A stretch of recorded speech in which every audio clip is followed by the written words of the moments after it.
group is on a mission to tackle what they call a pressing problem around the country and right here in Louisiana, the gender pay gap. It's a conversation many people avoid, but this organization wants to address it head on and hopefully change some lives.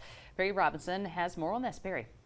Greg and Liz, leaders told me the goal is to help women close the gap between what they are paid and what they truly deserve.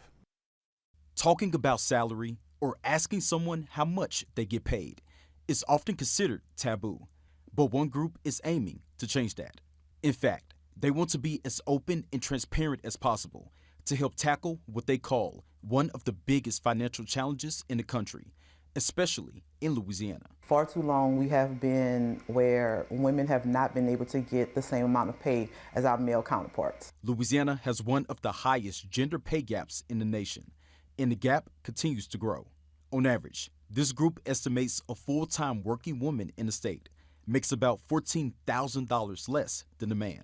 A program led by the National Coalition of 100 Black Women in Baton Rouge is working to change that. Their annual Pay Equity Summit teaches women how to properly negotiate for better pay. What do you need to do when you are trying to get them to understand your worth, right? How do you write down those things that you have accomplished to show them when you need to slide that across the board to them and say, hey, this is what I'm worth. You need to pay me based upon this information. How do you negotiate from that information? Danielle Lewis is the group's Economic Empowerment Chair.